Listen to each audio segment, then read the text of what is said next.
Hello and welcome to Sparta. Today's lecture is a cooperation with Filmwerkstatt Düsseldorf, which is currently doing a series on Robert Ashley. And our guest today is Gann, who's the biographer of Robert Ashley and who's going to give an introduction on his work today. Thanks for being here. There will be the talk and afterwards the Q&A session, so people who are watching this via stream can join, and we will post the Zoom link in the description of the video, as usual. Thanks Jan, and thanks also Paul, who are doing the workshop later on. That won't be streamed, but we will make a Zoom invitation, so you will also see this in the video description. And with that, I will install the video for you. The microphone. Thank you. Does that work? All right. Guess that feels okay.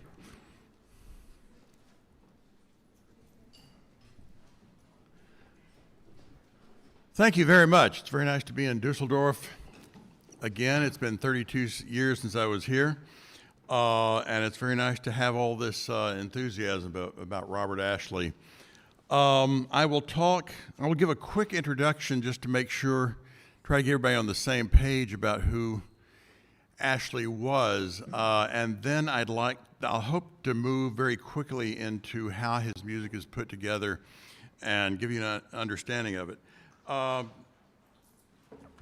Robert Ashley has a reputation as being the most important and innovative opera composer of the late 20th century, but he is often not recognized and completely ignored in classical opera circles because he did not write conventional operas. He wrote operas for television because he thought that was the only relevant medium to 20th century America.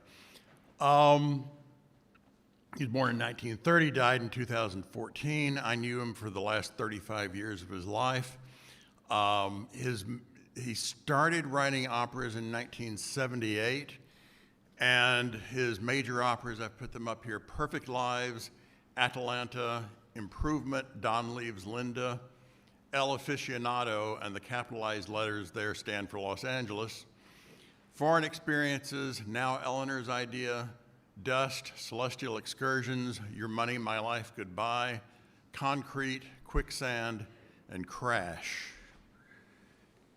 And the thing about Bob's operas is that there are many, many different ways to perform them, and sometimes he put out very different versions of the same operas. For instance, I'm going to play the beginning of the original version of Perfect Lives. It was originally called Private Parts.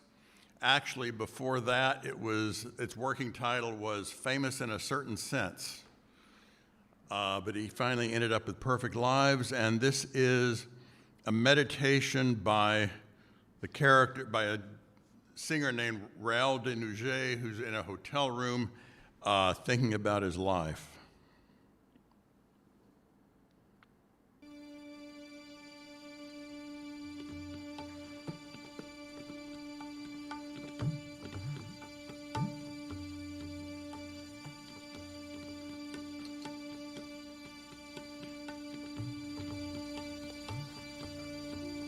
He took himself seriously. Motel rooms had lost their punch for him.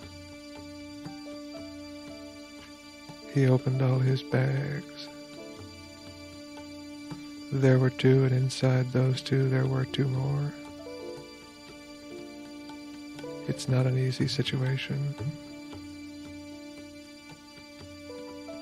But there was something like abandon in the air.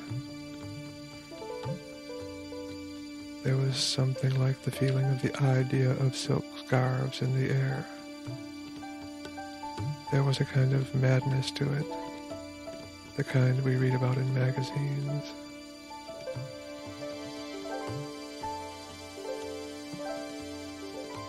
One of the bags contained a bottle of liquor, a sure sign of thoughtfulness about who one might have been. He poured himself a small drink in a fluted plastic glass sans ice.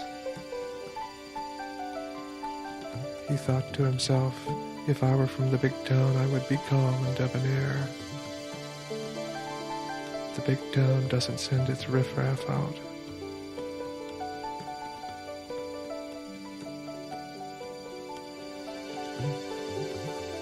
He sat on the bed, both feet on the floor. He studied the ashtray and tried to rule out preference, preferring over not preferring. But he preferred gravity over what other state, preferring in that case earth, the earth as they say, preferring some state over non-state. Okay, this is the version that was released in 1979, and it was first performed that year with all of the, in October of 1979 with all 7 scenes. At that performance, it was just Ashley talking through a microphone along with a pianist named Blue Jean Tyranny, who was doing the improvising, and behind them they had a tape of, with a tabla and those chords on it. By 1982, Ashley had produced the piece for video, and let's see, I'm going to move this back. To it himself, much less leave around a bunch of it for luxuries. Pensions, whatever they may amount to, are not all it takes. This guy's probably going to be lucky to get through it himself, much less leave around a bunch of it for luxuries. This is an introduction.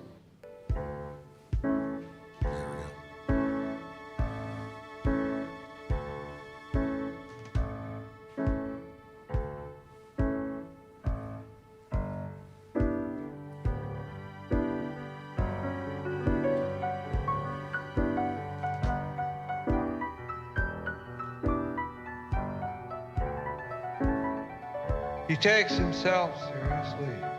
Hotel rooms have lost their punch for him. Feeling is expressed in bags. There are 2, and inside those 2 there are 2 more. It's not an easy situation. There's something like abandon in the air.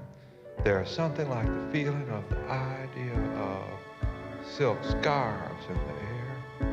There's a kind of madness to it, the kind we read about in magazines. One of the bags contains a bottle of liquor, a sure sign of thoughtfulness about who one might have been. He pours himself a small drink in a fluted plastic glass sans ice. He thinks to himself, if I were from the big town, I would be calm and debonair. The big town doesn't send its riffraff out. He sits on the bed, both feet on the floor. He studies the ashtray and tries to rule out preference, preferring over not preferring. But he preferred gravity over another state. Preferring, in this case, earth. The earth, as they say. Preferring some state over non-state. Now he grips himself with determination, even knowing that it causes sadness. He is determined to be what? He is determined to be serious. Not for the first time, not for the first time, there is a feeling of a mistake. But too late, he has arrived, and there are rooms, and all rooms are not the same. Some better than others, obviously. A better view, a better layout, better shower, softer bed, not so far from noise, more like home, etc., etc. Very abstract.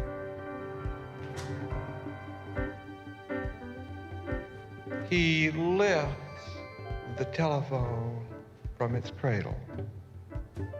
His determination gets stronger, if no clearer, even as he faints in its force. Were it not for our momentum, the inertia of our actions, constant inspiration of our habits, we could not continue. The will is almost nothing, he thinks to himself. At the sound of the first ring, he hangs up. He pushes down the button and listens to the sounds of the object in his hand. And then he hangs up. Very dramatic. Phone rings immediately. 1, 2, 3, 4, 5, 6, 7. He brings this cloud of conditions with him. He is at the center of a ball of hot stuff that we haven't put our minds to yet. And sitting on the bed in the motel room is no different. Somewhere in another room in range, somebody got it and phoned him. It happens all the time. A kind of restlessness in that range. He sits and thinks about it. Okay, I'll stop there for now. Let's see, I think I want to get out of that. So you can see he developed a video style. He's got the spoken text, he's got written text, he's got images, he's got the performers, he's got all of these different levels, and they don't need to match up. They're very much in counterpoint with each other. He didn't get to do video productions of very much of his work. It was too expensive, but he performed them in other ways. I want to play, let's see.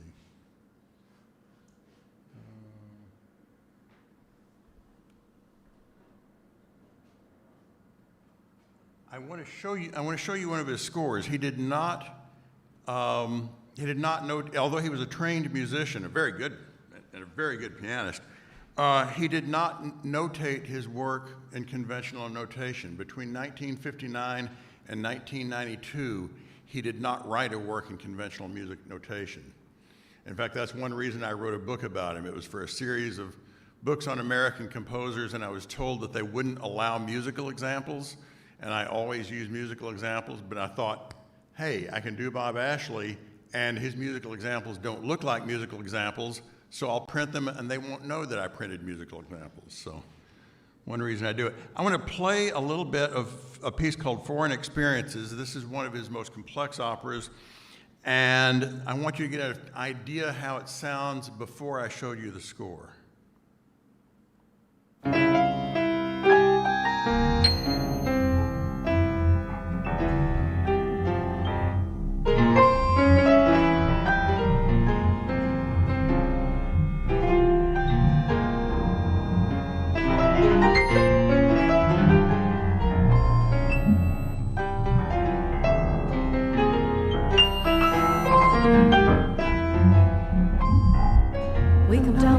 Surfing against that sun as if off a great wave, but in the wrong direction. Certainly the wave is frozen, or just moving so slowly that no one can know if you've done it though. You know the feeling, it's all downhill from here. Love, the hard part, is over, the gold is in sight, Eldorado, end of scene one. Make camp in bedrooms of France, just until we find a place of our own. A 3-year-old car and a U-Haul loaded with junk. Another caravan has seen America. End of scene two, it's getting dark now. Let's jump in the car and run over and look at the place. This is where we're going to work. This is where we're going to live. Let's drive over and look at it quick. Big mistake. We should have come in the daytime. We should have come on a week. Okay, that gives you a sense of it. Now I'm going to show you the score.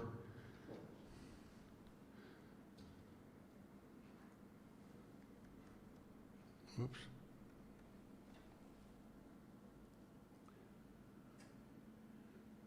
And that's the introduction. This is the actual score.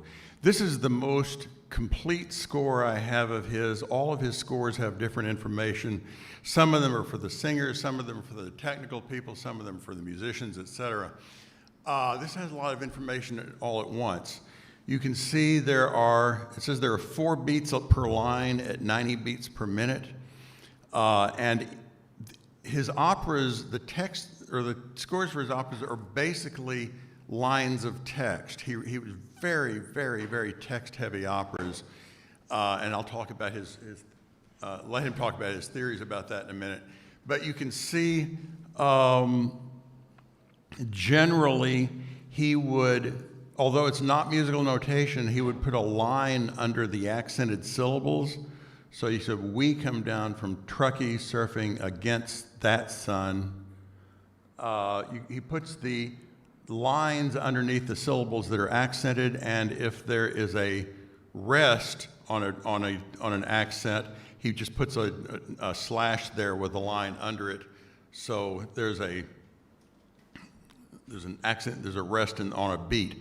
Over here, he's got, on the right, he's got the 4 singers in the opera. Now, unfortunately, this recording he made with only 2 of the singers doing all the roles. One of them is Sam Ashley, his son. The other one is Jacqueline Humbert, who worked with him for many, many years.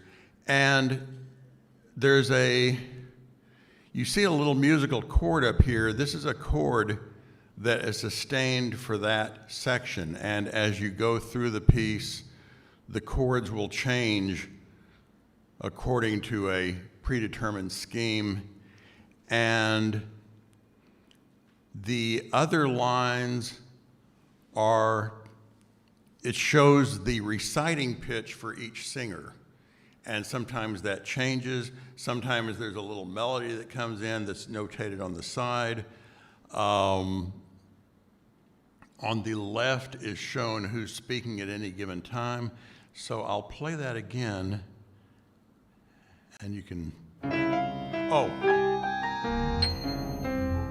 and one other thing. There is obviously a very dissonant piano piece being played here, which is not in the score anywhere.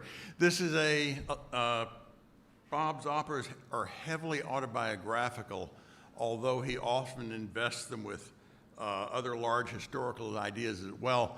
This one is describing the point in his life at which he left the Midwest, left Ann Arbor, Michigan, where he lived, and went to the Bay Area to start the Tape Music Center at Mills College. And so Bob, in the background of each act of this opera, he put some of the music that he was working on at the time. This really dissonant piano piece is a 1959 sonata of his, very complicated, very Stockhausen influenced. And so he just plays it in the background. And so each of these scenes has some piece of his in the background as well.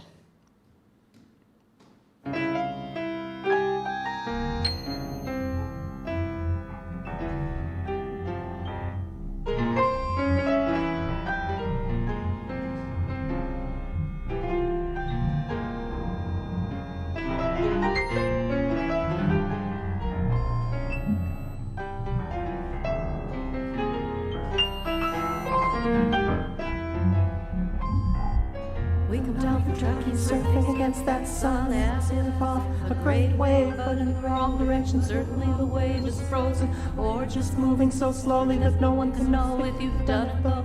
You know the feeling, it's all downhill from here, love. The hard part is over, the gold is in sight, Eldorado, end of scene one.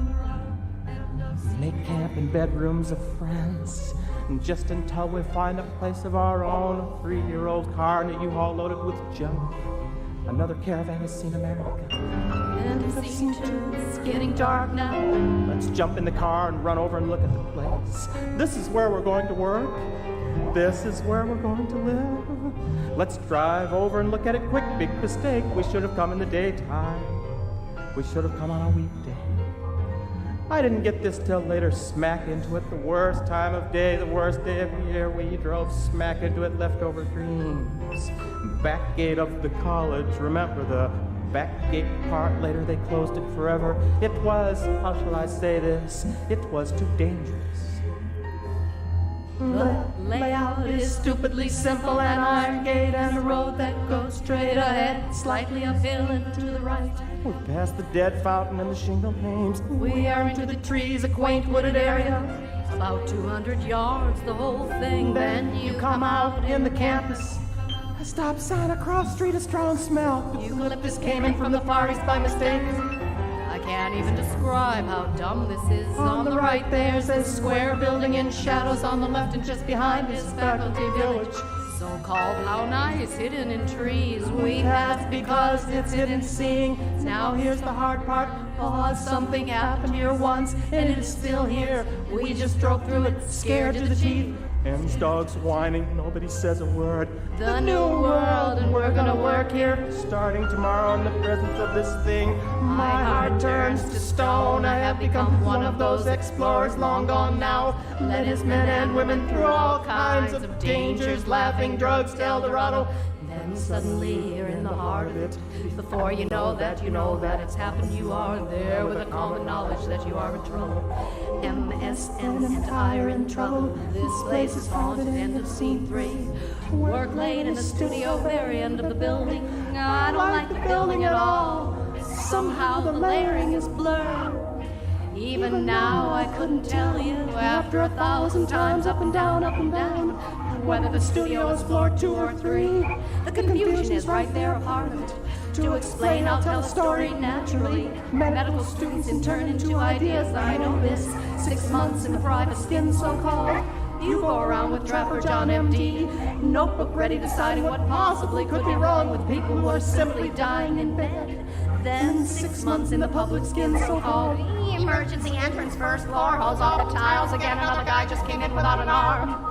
The skin is the so-called soul. In other words, that thing you read about them looking for centuries is right there in front of you to see the soul. It's not a bag you're inside of. You knew that, of course. It follows the body, keeping some distance, and it is indifferent. All knowledge comes through it. It transmits, receives, and reveals. A flaw in the structure, the skin will reveal it. And a flaw in the structure, the skin can protect it. And it follows from this, like 1 and 2 equals 3. A break in the skin lets in spirits. I'll say it again, a break in the skin lets in spirits. Segue from scene 4 to 5, 4 will come back. I go to the dentist week after. Okay, let me stop that there. And I want to show a slightly different kind of score.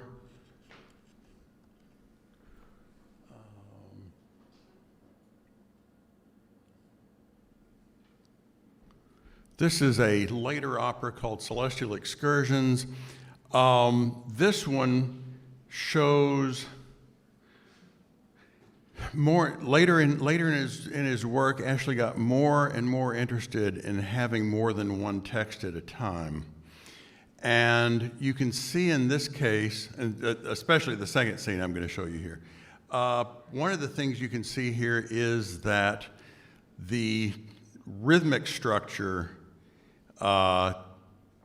is very consistent and sometimes kind of odd. This scene is in 9-beat phrases, so every one of those, that's like the 19, and then there are 8 dashes following that for the other 8 beats, and then 20 and so forth. When you get further in, let's see, we're going to go to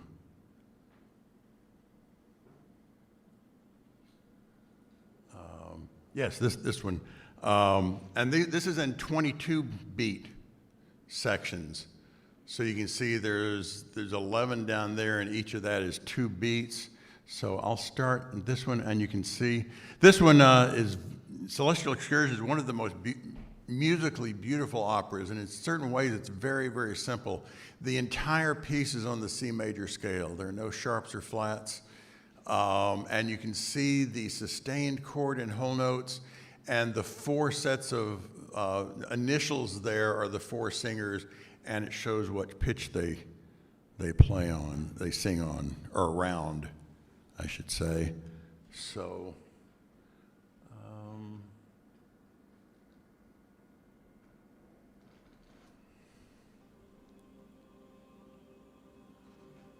Hell man. I'm the Witness Protection Program. What's your name? Dwayne. I mean your full name. Just Dwayne. Don't you have a last name? Dwayne.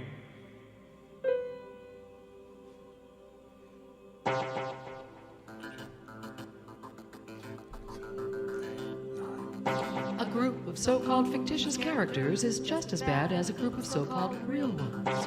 They cause arguments among themselves, and curiously among the so-called real ones, they fight among themselves. They have affairs that are kept secret, and those affairs change the unspoken agreements of the relationships within the group.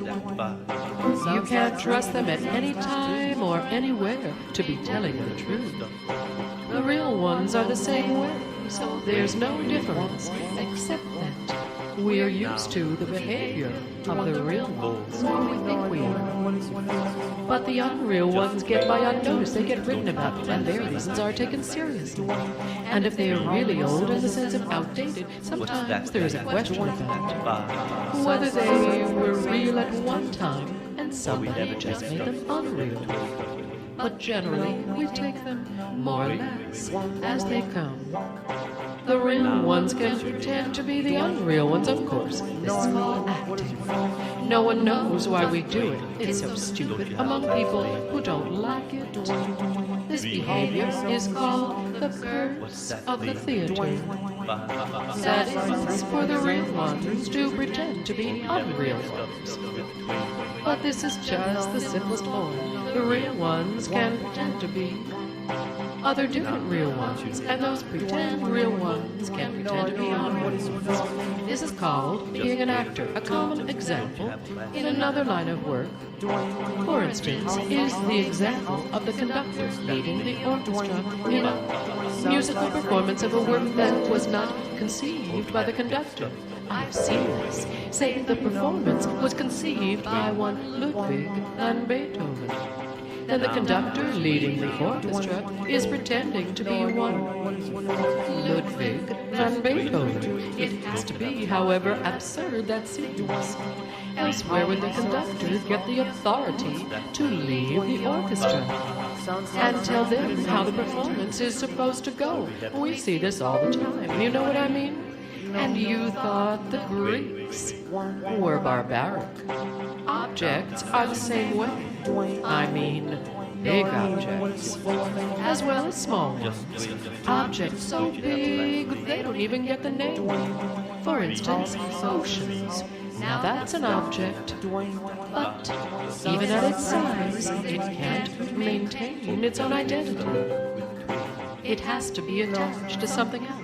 Something else is usually human. To use the example of a big object of importance, I can't look at the Pacific Ocean without thinking of the person I love. The person I love has the Pacific Ocean, the whole Pacific Ocean. That's a lot. Another person has Death Valley, and that's an object, or you could say it's a lack of one. It's a thing where an object, a big object, used to be, apparently. Another person has some of the things I work with. I can barely keep this for myself, the thing that I am writing with. I think I need it, like I need a certain kind of privacy in order to work. But when I don't need it that badly, when I don't need it that badly, it goes away, or rather it comes to somebody else. I have given up on the tables and chairs. They all belong to somebody else. For a couple of years, I worked with a person who is gone now. We were really close. We did a lot of things together, and we laughed a lot, but he never got the things. He got a small piece of Chinatown. That's not too important. What's important is he drank at least a gallon of iced coffee every day. He taught me to drink iced coffee. So he's got iced coffee. I can't drink a glass of iced coffee without thinking of this person. That's a fact. We could get into smaller things or just parts of things, but we don't have to. I just wanted to give you the idea. As long as we are on the subject, I should remark on something even more mysterious. My consciousness, to use a phrase when I talk to myself, or even when I just try to say something. An idea like, right now, I am always addressing someone. I usually know exactly who that person is. There's no point in me naming any person. The person changes. And probably you wouldn't know any of the persons anyway. But it's not abstract like you might think. Would you call those things attached to all objects? Ghosts? No, of course not.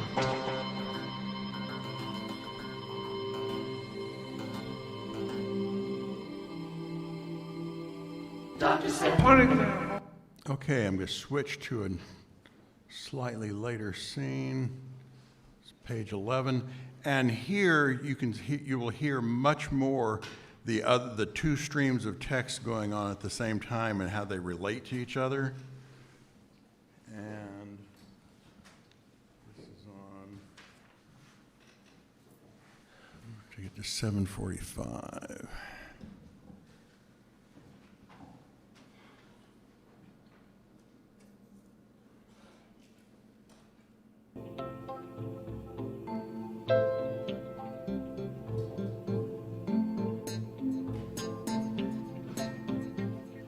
Mr. or Ms. or Mrs. N, it hardly matters anymore, and probably Mr. or Ms. or Mrs. N wouldn't know or remember even the distinction is held into the van.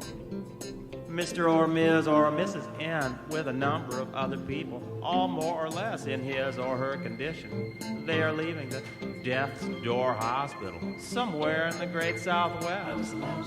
Mr. or Ms. or Mrs. N driven to a place more comfortable up in the mountains. Conditions more like home, more comfortable than the Death's Door Hospital. Not that the Death's Door Hospital is bad in any way. It's good, but it's only good for one thing, and depending on how that thing works out for you, you go out one door or the other. Mr. or Ms. or Mrs. N and his or her companions went out the door to the van. Others, I imagine, go out another door. The mood, of course, is jolly, almost senselessly gay.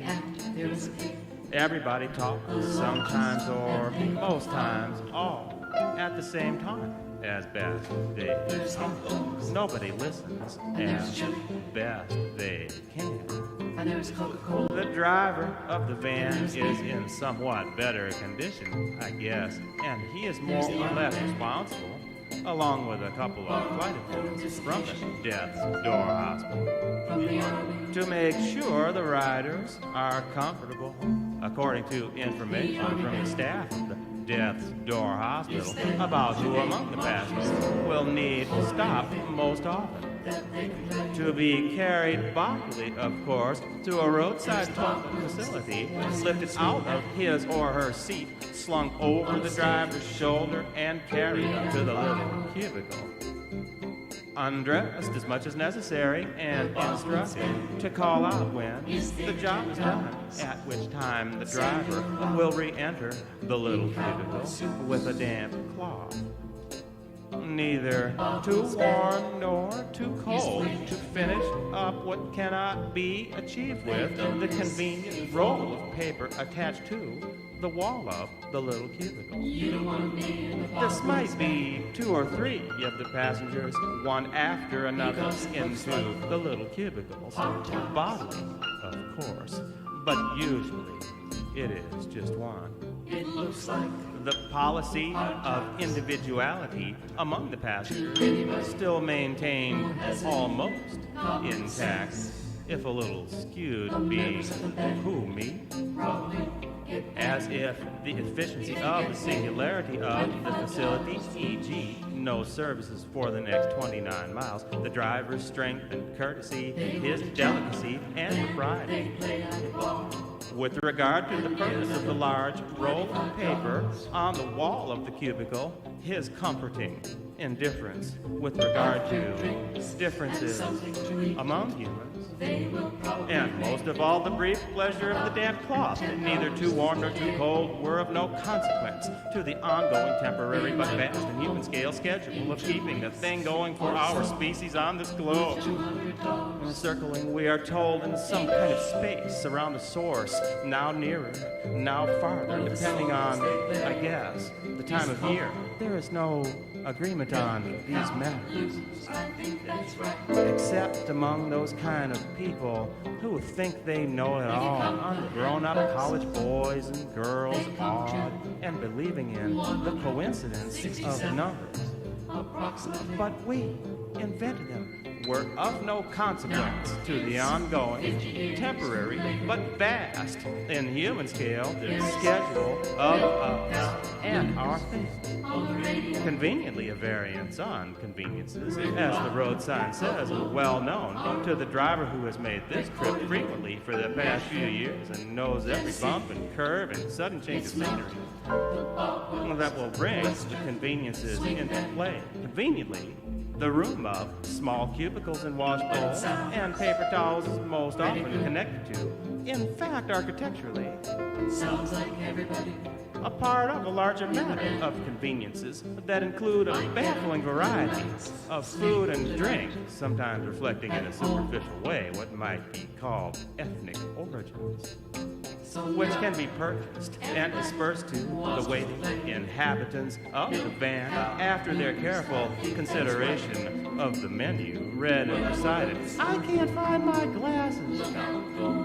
Amid the shouts and groans and opinions about good and bad, legal immigrants and illegal immigrants, Jews and Arabs, French and Germans, East and West, rich, poor, low humidity and high humidity, death and taxes, old jokes not quite remembered fully, well, finally worked out to the dissatisfaction of everybody, while the main business in the small cubicles is being worked out to the dissatisfaction of everybody, including Mr. or Ms. or Mrs. N, of course.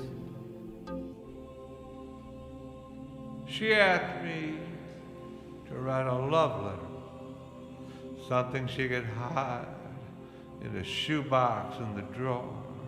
No names, no promises, just something she can look at to remind her what the day is for. Lonely lady, middle of the afternoon. Lonely lady, come in feeling blue. Love letter on a paper napkin folded, addressed to you, lonely lady.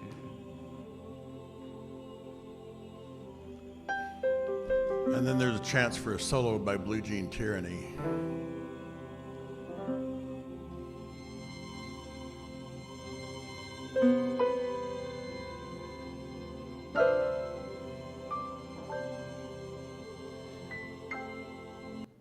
Anyway, and you can see occasionally when he wants words in a certain rhythm, he will just put the rhythm up here. Now this is very, very textually dense opera. Ashleys operas probably would not last as long as all of Richard Wagner's, but I bet his librettos would be a lot longer. And it sounds, they sound very free form. Bob always said that he could not sit down and write a text. All he could do was start talking and record it.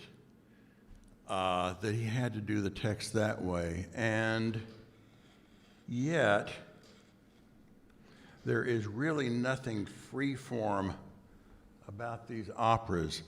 They are very, very highly structured in terms of rhythm. For instance, three of these four operas go together in a tetralogy, sort of like the Ring of the Nibelungs. And three of them, Improvement, Don Leaves Linda, Foreign Experiences, and now Eleanor's Idea, have in common that they are all 6,336 beats long. I don't know of any other composer's operas whose I can tell you the number of beats in one of their operas. The tempos in the first two operas here are quarter note equals 72. In Foreign Experiences, the quarter note equals 90. And it's 72 again in the last one. There are various symmetries between these. You can see they're all divided up differently. Foreign Experiences has 396 measures of 4 beats per measure, and then 528 measures of 3 beats per measure, and then reverses that in the last 2 acts. So he works out all of these,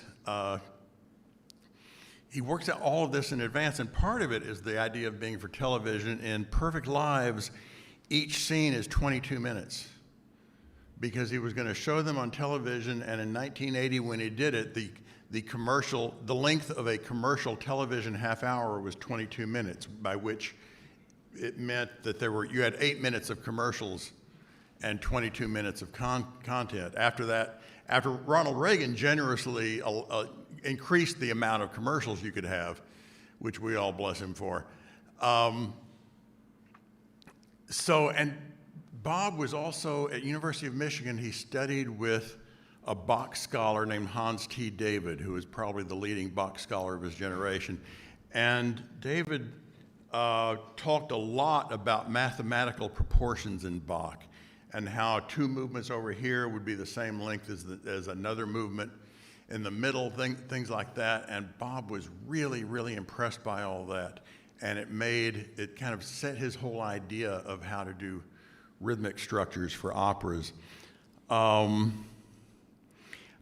think, and I have another example I want to show you, but first I think I'm going to play, because I don't know anything I can do for you better than let you hear Bob's voice. You get so much of his personality and so much of the way he thinks from it.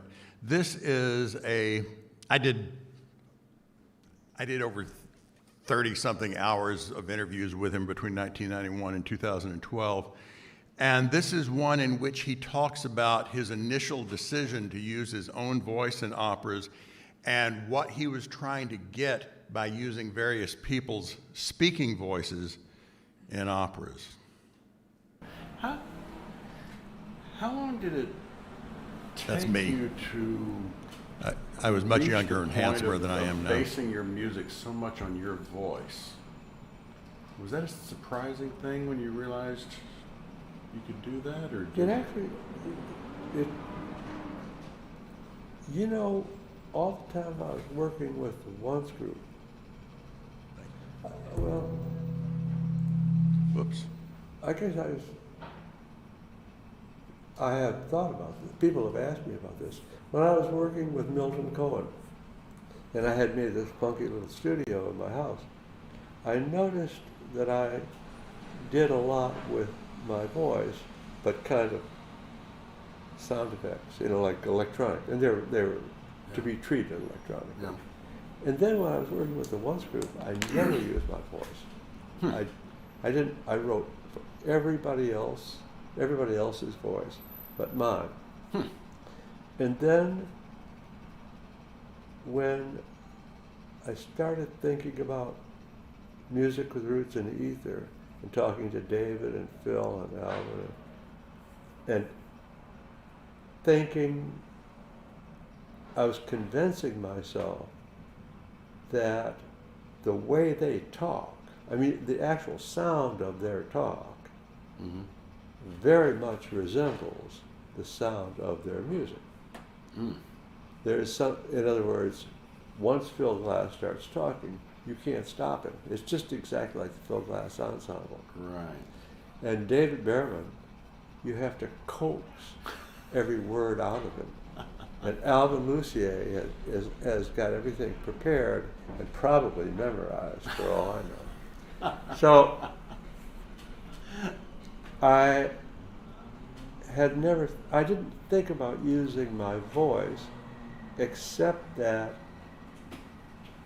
I realized that I could use my voice as a teaser, as a stimulus. If I used in other words, if I know the way that Phil sounds when he talks, and I know the way that David sounds, I know the way that Alvin sounds, then if I speak in a certain way, you're not going to get that. You're not going to get David Behrman.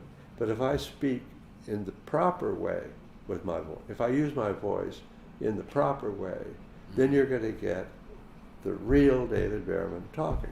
Right. And if I use my voice in the proper way, which is different, you'll get the real Phil Glass. Right. So I actually, that's the first time I ever thought of my voice as an instrument.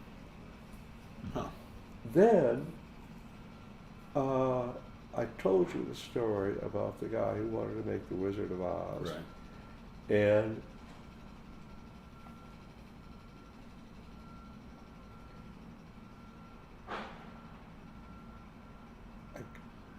how do you say this?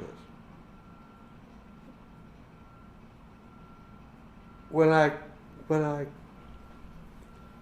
I got the insight that the film was never going to be made, but that all these scenes that I had written had been written by my voice. In other words, I would go in the room, close the door, and just start talking to myself and getting into a certain character. And then when I finally got that character or got that scene down, then I could just sit down at the typewriter and type it out. There's no problem. Because I really had it there. And then I thought, well, that's...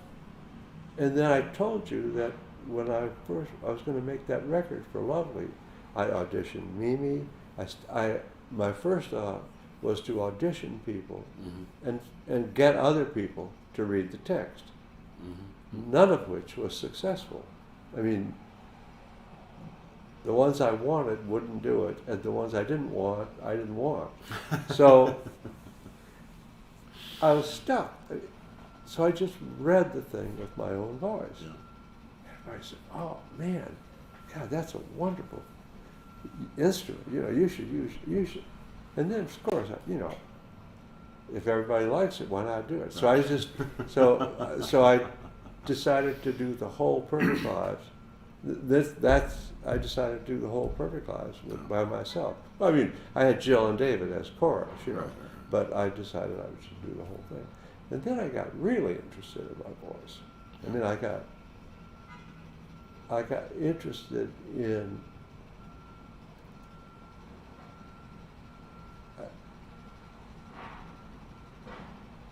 I don't know how to say this.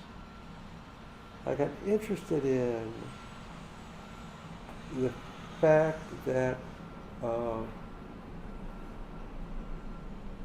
speaking of a language involves a lot of different pitches.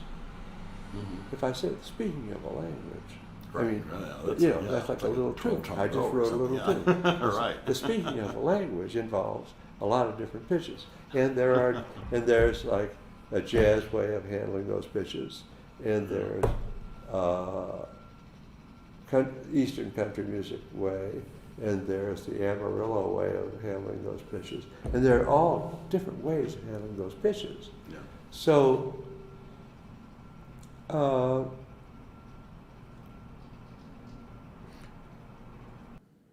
let you pause this for a while. But that's basically his idea that that speech itself is music.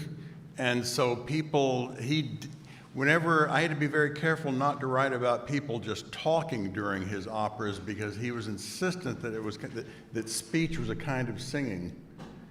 And anyway, it's an idea that runs through all of the operas. There's a subtext to several of them that profanity the importance of profanity is that it doesn't mean anything, and so it slows down the connections in the brain and allows you to come up with more, and just lots of ideas about his theories of speech. But I should probably stop at this point and see if there are any questions. I could play many, many hours. I could lock the door and play many, many more hours for you. But does anybody have any? Is this a good time to take questions?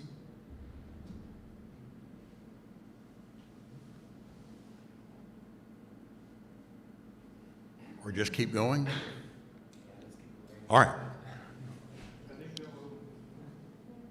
What's that? Oh, was there? Can you talk to the microphone?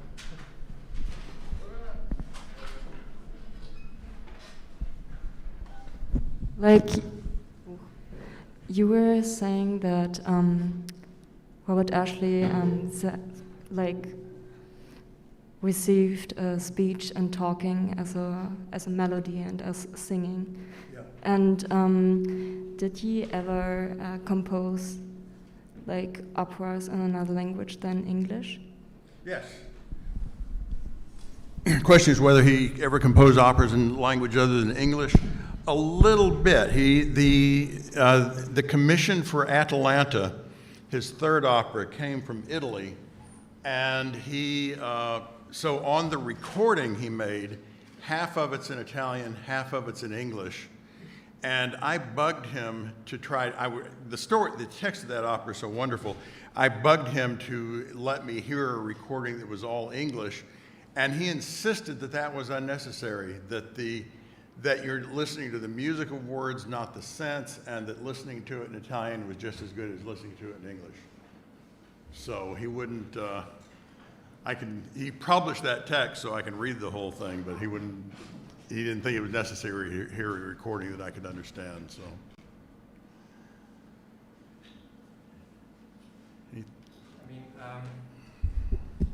I'm sure there are other questions. I would suggest maybe, how about like a 10-minute break, because we also have like audience from the internet that we can then. Oh, all right, sure. And then thank you so much sure. for this one, and let's meet again in 10 minutes.